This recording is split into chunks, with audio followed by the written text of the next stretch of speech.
Carl Froch, thanks for having us in sunny Nottingham. But you're not back in the gym sharpening the tools, preparing a comeback? No, I'm training, but I'm not training for a boxing match. I'm training for something else. I train for myself anyway, keep myself in shape. I think it's important when you've retired from boxing. And I'm not having to go at anyone who's gone out of shape since they've retired, but it's important for me personally, for my profile and for my image, and for future opportunities to remain this hard man that's in great shape and in my opinion can take the world on anyone in the world. If they fancy some, come and have some. And obviously you're a party poker ambassador, plenty of poker, that gives you a bit of fills the hole a little bit, as it were. You know what, poker gives me the adrenaline. It's unbelievable, because I sit there and I think, right, okay, I'm in for a long night. Sometimes you sit down for 6-7 hours, you get a couple of breaks, and you're twiddling your thumbs for 10 minutes, and then all of a sudden your heart's racing. You're trying to cover up your nerves, and you've got a big bluff on, and you're thinking, I need the guy to fold. And the adrenaline you feel whilst you're in a game, you're involved in a fight you don't want to be involved in with the cards. And yeah, the nerves kicks in, it's amazing, and I love that feeling. It's hard for me to get that adrenaline because I think my adrenal gland has bled all the adrenaline over the years of boxing, because I was a very nervous fighter as an amateur and as a professional. I had Rob McCracken always sort of keeping me focused and keeping me strong and confident in the training camps, the sparring and the fights. But yeah, it takes a lot to get me to sort of get me wind up and get me animated. But poker certainly gives me that adrenaline fix. I got rid of my fast motorbike because it was dangerous. Speaking of retirement and filling the hole, one man who's going to have to do that is Vladimir Klitschko. First of all, what was your reaction to that news that he had decided to retire and forego that rematch with Anthony Joshua? I was glad he retired. I think it was the right decision at the right time.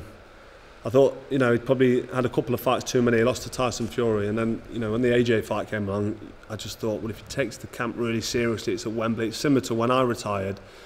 He had a bad fight, like I had a bad fight with Groves in the first one, and that motivates you to come back and be your very best. And I think he did that, and he was at his best, and that's why he gave Anthony Joshua, the younger, I was going to say bigger and stronger, but he's not. He's equally as big and strong as AJ, as Klitschko. But he really did give AJ a tough fight. He gave him a torrid time in there, and the fight lived up to all the hype. It was a great night at Wembley, and I was proud to be a part of the whole thing. And Klitschko can hold his head up high to say that he pushed Joshua to the limit. He went out on his shield. He was magnanimous in defeat, and I think that's a good exit card for him. Why come back and, in my opinion, lose again to the same guy that you've already lost to, and take more punishment. And it's not always the fight that's punishing, it's the training camp as well at that age. You've got to get through a 10-12 week training camp, and it's hard on the body at that age. The recovery's not there, so you're having injections and you're seeing physios, and you're doing little things to get you through the camp, and then you turn up fight night probably 85-90%, and then, in my opinion, he'd get beat in a rematch with Joshua. And then what's going to do then? Retire with a couple more million quid in the bank that he doesn't need, and his legacy further tarnished. I think he's made the right decision. He's gone out. Everybody will remember him for going out on his shield at Wembley to AJ, who's the next biggest thing in heavyweight boxing. So I'm proud of him. He can be proud of himself. All boxers, because boxers can be a bit bitchy, and they'll say, like Roy Jones gets a lot of stick now because he's fought on too much, he's been knocked out. Roy Jones, in my opinion, one of the best fighters that lived, and he's totally tarnished his legacy now. He's been knocked out a few times by fighting on too much. It's sad to see, and it's nice that Klitschko has retired after that loss, gone out on his shield, and he can hold his head up proud and high. There was a feeling, though, I'm not sure if you agree, that Klitschko was beginning to kind of control the fight in those later rounds, and the uppercut that changed everything and swung it back in Joshua's favour came a little bit out of the blue, and that Klitschko might have looked at that fight and thought, I had him, and I'd certainly had him tired at one point, and I could get him in the rematch. Did you kind of feel that in any way, and did you think that might tempt him into the rematch? Possibly, yeah. I mean, 100% Klitschko had Joshua where he wanted him, and if he'd have gone in for the finish, or gone in for the kill, as I say, once he tasted blood, in my opinion, he'd have got the finish, because Joshua, for 2 or 3 rounds, was dead on his feet. But you can't do what you don't do all the time in training, in the gym. Like me, for example, when I taste blood, I go for the finish. I'm one of the best finishers. I hurt somebody, I try and get them out of there as quick as I can. I've done it against Butte, I've done it against Jermaine Taylor in the last round. The list goes on, the amount of people I've stopped and knocked out on the feet and finished off. But that's my killer instinct. That's innate in you from a young boy. And Klitschko is a safety first kind of fighter. He likes to box and move. He's been knocked out a couple of times himself previously, and since getting knocked out, since teaming up with a late Manny Stewart, He adopted this safety first jab and move style, almost jab and grab. Sometimes it was a bit boring, but he'd land that right hand and get the job done. So he's not all of a sudden going to go from a jab safety first kind of guy to putting Joshua down, and all of a sudden he's got this confidence to go in for the kill. This is why after knocking Joshua down, he sat behind the jab, moved his feet, looked for openings and still tried to box, because that's what he does. If he'd have gone for the finish, I think it may have been a different story. I mean, I've got a big Joshua up. I still think Joshua would have got through it and won, but the best chance Klitschko would have had of beating Joshua was to jump on him the next round after he had him down, and the next round after that, and you know, he very well may have got the stoppage. And yes, you're right, Klitschko might have looked at that in the rerun when he sat back and watched the fight back. He might have said, all I had to do was jump on him. But he's going to land that punch again in the rematch. You know, Josh is going to be a bit cuter. And he was hurt, Josh, but he was still up. He was still on his feet. He was still smiling. Yes, his legs stiffened up. He looked like Frank Bruno for 3 rounds, didn't he? Stiff legs, rigid, jab, chin in the air. He looked like he was going to get wiped out, but he survived it. He got the win, and that's finished. Wembley Stadium. I think Klitschko's made the right decision, and yeah, I'm glad he's not fighting. You're maybe not the best person to ask about this, because obviously you retired off the back of that, a victory, and an emphatic one at that. But if you listen to someone like Ricky Hatton, after he first tried to retire after getting knocked out by Manny Pacquiao, he found it very hard, and it always gnawed away at him, and the fact that he'd gone out on a defeat, and a stoppage defeat at that. Do you feel that that might be a problem for Klitschko in the next 12, 18 months, getting over the fact that he's gone out on a knockout, or do you think he'll be okay with it just because of the manner of the defeat? It's not ideal, is it? But I don't think it's going to get Klitschko back in the ring. You know, Ricky Hatton's a fighting man. He had a massive following that followed him all over the world. I mean, one of the biggest travelling fans was when he fought Floyd Mayweather in Vegas. 35,000 Brits travelled over to Vegas. I mean, that's unprecedented. And I think his fight with Mayweather was the biggest ever grossing box office as well for Sky. I think he did 1.4 million buys, which is massive. So when he retired, or when he got knocked out and he was looking at retiring, he sort of had nothing to fill the void in his life. He'd always been this big character, and he'd always been loved by his fans, and to go out on a loss like that, I think he just wanted to try and redeem himself, and it went wrong for him, because you know, he ultimately retired on a defeat anyway. But Klitschko is, I'm not saying Ricky Hatton's not clever, but Klitschko is a very intelligent man, and he's a big brother with him all the time, and that was a great fight at Wembley. I know he lost, but come on, I mean, everyone applauded him out of the ring. It was a great fight, and if you're going to lose, that's how you want to lose. You get put down, you put your opponent down, you go out on your shield, you give somebody a really, really tough fight, and you know, you shake hands and embrace your opponent at the end, and everybody's proud of everyone, and you know, it was just a fantastic night. So I don't think Klitschko will be thinking about it when his head hits the pillow at night and thinking one more, because I think he realises, and this is why he's not fighting in the rematch, he realises when he's training, when he gets up in the morning to do his runs, when he's in the gym throwing punches, he's just not got that burning desire, what you need to compete at world level. So he's made the right decision, I'm sure. Just one final one on retirement. Obviously you mentioned the poker helps, but like we say with Ricky Hatton, he had suicidal thoughts he went over in his book. Joe Calzaghe struggled to fill the void and turned to drugs or whatever else. Klitschko's got a lot of stuff going on, but personally from your point of view, was it difficult adjustment first in that first 6 to 12 months? Is it hard no longer being a boxer, no longer needing to go out and run and stuff like that? And how do you go about combating those sorts of feelings? No, retirement for me, I mean, before I made the decision to retire, I was umming and ahhing and to and fro and speaking to my coach, Rob McCracken, my promoter, Eddie Hearn, who was making my life very difficult to retire, chucking all sorts of weird, ridiculous 7-digit figures at me for different opponents. And I was thinking, I've come this far in my career and this far in life. Now, really, I should be capitalising on where I am. But I'm not a greedy person, and you know, I've done very well out of my boxing career, and I just weighed up the risk and reward factor of it. And I've got 3 young kids. I've got a 7-year-old, a 4-year-old, and almost a 2-year-old boy, girl, and I just think about them and think about where I am and what do I need to be happy in life. And it's quite, I don't know, put it into logical context, and you can't take it with you. And your health's more important, and your family's more important than you know, going out and getting beat and getting potentially injured. I mean, George Groves' last opponent, talking about injuries, his opponent before he won the world title, he woke up probably 4 weeks after he got knocked out, and he's partially sighted, he can't speak, he can barely walk.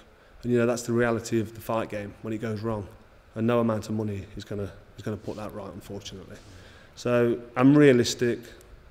I'm not stupid. I'm not saying that any fighters are stupid, but I'm not. And I made the decision to retire because the decision was right for me. And that's why I've stayed retired. And I'm keeping myself fit, keeping myself in the gym. I work for Sky as a boxing analyst, commentator, and I enjoy it, and that gives me the fix I need, you know, to still be around and still involved in the sport, but to make me realise, you know, when I see David Hay hobbling around the ring on one leg and Tony Bellew taking right hands and giving right hands out, and I see people getting knocked out, unconscious, and put into the recovery position, and I'm sitting at ringside telling the fans what a great fight it was, you know, with my suit and tie on, I realise that's the place for me now, and not inside that ring. I've had my time.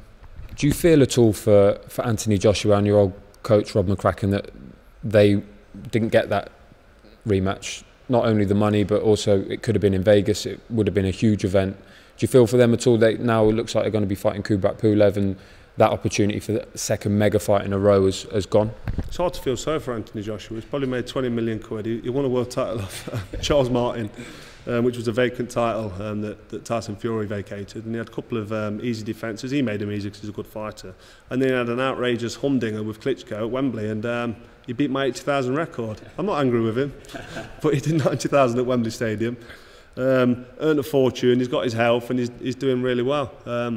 So I don't feel for him now. I don't feel for him or Rob McCracken. Your coach Rob McCracken, obviously it seems like they got a great relationship, him and Anthony, as you did with him, and I'm sure you still do. What have you made of that link up? It seems to be the calming voice that maybe Joshua needs with all the hype and everything else that surrounds him at the moment. Well, Rob McCracken brought Anthony Joshua into the EIS, the English Institute of Sport in Sheffield, for sparring some of the heavyweights, and he was doing really well, and he brought him back again, and then he won the ABAs, he got picked to box for England, and Rob took him out as like a bit of a chance, you know, like we'll have a punt at Josh, see how he does. And he done really well. He ended up winning an Olympic gold medal in London, and you know, he's doing what he's doing. So I mean, he didn't start boxing until he was 19 years old. So it was total outside, a total long shot what he's done, and how he's performed as a professional. It's like an unbelievable story, and he's doing so well. So you know, McCracken and Josh have worked together through the amateurs, and now they're together as professionals. So they've got a similar relationship to what me and Rob McCracken had ourselves. You know, Joshua's got massive respect for him. Probably looks at him more like a father figure or a big brother figure rather than a coach, as well as a coach. You know, you just listen to him. You don't question him. When he tells you to do something, you do it. You don't say, "Why am I doing this?" And you don't moan if he tells you you've got 2 more rounds on the bags. And then he's brought someone else into spar, and then 6 in the morning you're up doing a run. You know, he doesn't flog you ridiculous. He doesn't shout and scream at you, Rob. He's very methodical, but he knows what he's doing. And he boxed at every level as an amateur, Rob did as well. And that experience, amateur and professional. He won a silver medal in the World Cup as an amateur. He won an ABA title. I think he won an ABA title anyway. But he boxed for England and did well. He fought for a world title against Keith Holmes, I think it was. He got stopped with a cut in about round 10, but he was exhausted at middleweight, Rob. So he boxed at every level, amateur and pro, and he brings that experience and that wealth of knowledge he's got from the amateurs. I mean, London 2012 Olympics and then the recent Olympics. I mean, he just knows the game inside out, and he loves the sport as well. So him and Josh have got a unique relationship, as did Rob and I. But I think that's why Joshua was doing so well, because there's that mutual respect between them both. You've got a similar wealth of knowledge when it comes to amateur and professional boxing. Is that something you fancied, especially having worked under Rob, going into coaching and passing that on to young boxers? Not really, no. I mean, Rob, like I said earlier, never won a world title. He didn't have the success that I had. So, you know, he didn't have the financial privileges that I had, especially late on in my career, to then just think, you know what, I'll do something else. So he stayed involved in boxing because he still loved it. And I think that when I was boxing under Rob McCracken, I was like his protege, and he was living every moment with me. I can see him getting nervous in the changing rooms when I fought Jermaine Taylor, and we stood in this lift to go down, and then the lift opened, and we were in the middle of the audience, and there was Americans there with a beer, like chucking beer at me and shouting English this and English that. And me and Rob are walking out together to get into the ring, and you've got Jermaine Taylor waiting for you. And I'm nervous, thinking, what's going to happen? I'm trained, I'm fit, but Rob McCracken as well was nervous. So when the bell goes, he goes down the steps and I stay in the ring. And we get a minute together between the rounds. I got knocked down in round 3 for the first time in my career. And, you know, we've been through all these moments together, but I know that he's lived and breathed every single punch with me and enjoyed it. and that's why he's been such a good coach. He's not in it for the money. He's got no ego. He doesn't really like the camera. He's not bothered about being in front. I mean, his first part of the amateurs in the Olympics, he didn't even work the corners. You know, I don't think he was allowed to because he was training me, the professionals. But when they said, "Oh, you can work the corner now," he was like, "No, let the other lads do it. Let the other coaches do it." You know, Lee Pullen and a few of the other coaches that work there, because he's just not asked about the camera and he's not asked about fame. He just loves the sport. He lives and breathes it. He spends all his time up in Sheffield. He's got his wife and kids down in Essex. He obviously goes and sees them at weekends. But the amount of hours and work and time he puts in, McCracken, because of the pure love of the sport, is phenomenal. And Joshua and anyone who gets with Robert McCracken are very lucky to have him in their corner. Yeah. He needs a knighthood. They give cyclists knighthoods and they give tennis players knighthoods. Not that I'm having to go at any of them. I like Andy Murray. But Rob McCracken deserves a knighthood. And I strongly believe that, because for what he's done for boxing, it's phenomenal. We had our best Olympics under Robert McCracken in 2012 in London. So that speaks volumes for what he does for the sport. First of all, obviously Sky have got it, so I'm sure you can't be too negative about it, but as a boxing man yourself, how do you feel about the fight as a whole? Do you think it's a bit of a circus, or do you agree with it? Do you think it's good for the sport? Well, I think it's a bit of everything. I can understand the people that say it's bad for the sport. Yes, I mean, circus is a strong word, but I've used the word pantomime, because you just can't see a guy that's never laced up the gloves and stepped into a boxing ring coming close to fighting any decent fighter, let alone Floyd Mayweather. He's beat all of them. He's beat Oscar De La Hoya, Shane Mosley. You know, he beat Canelo Alvarez recently before he retired.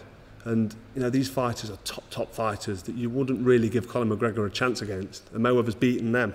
So on paper and on whatever you want to look at, nothing gives Conor McGregor a chance against Floyd Mayweather. But this is Floyd Mayweather 2 years ago and 3, 4, 5 years ago, not the Floyd Mayweather who's been retired for 2 years, living the life he's been living, and I think he's still been in the gym, keeping himself fit and strong, but I don't think he'll still have that fighter's mentality. So it's the element of the unknown and the fact that he's fighting a young, hungry, confident. I mean, is he overconfident, or has he got a screw loose? I mean, Conor McGregor, he doesn't seem to be wide upright, does he? Let's be honest. But he's a PR machine and a marketing machine. I think he can give Mayweather trouble, but I think Mayweather wins, and I think he better win, because if he doesn't, he's letting boxing down in many respects, and I'll be rooting for him. But I'm one of them, may the best man win. But you know, Conor McGregor, what is he, 29 years old? Floyd Mayweather's a few months older than me, and I'm 40, so he's getting on for 41 now. I just think that if he was fighting a top boxer, I could say, you know what, he might struggle here, but he's fighting a mixed martial artist who's never been in the ring. So Mayweather should win. But it's a two-horse race. McGregor's young, hungry, confident, overconfident, sometimes ain't a problem. And I think he's going to bring something different to the ring. Sometimes when you spar, or when I spar, fighters that don't quite know what they're doing, like they've just come out of the amateurs, they've won an ABA title, but they're not really polished, they don't know which way they should be moving, and they're not reacting to certain shots. They'll do something like silly or something wrong, but doing something wrong sometimes has success once or twice, and then the fighter, say if I'm sparring someone who's quite basic and novice, it will work once or twice, and then I think, right, he throws a silly shot, he throws an uppercut when he shouldn't throw one, or he throws a hook off the wrong foot, and you're not ready for it. So McGregor may just have that element of surprise early on if he catches Mayweather with something a little bit dodgy, because he can punch a bit, and Mayweather's been out of the ring for 2 years. But I just think the longer the fight goes on, the longer Mayweather susses him out and moves, as long as you don't run out of steam, Mayweather, which I don't think he will, I just think it will get easier and easier and easier for Mayweather the longer the fight goes on. And McGregor's going to struggle, I think. I mean, I know they do 3 5-minute rounds, 15 minutes against 36 minutes, 12 threes at the boxing pace and the intensity that Mayweather's going to bring. I think Conor McGregor's going to really struggle physically, and technically he's totally in the unknown. He's in a different world. But you've got to then say the flip side to that. Why is it so busy? Why is it so interesting? Why has it gone mad? It's gone mad because McGregor's a massive character. He can punch. He is in with a chance because he can punch. And the main thing is Mayweather's been out of the ring 2 years. And you just don't know what Mayweather's going to bring to the ring there. I mean, 2 years retired. After a year retirement, you feel soft and you feel civilised and you don't feel like you want to be in the gym.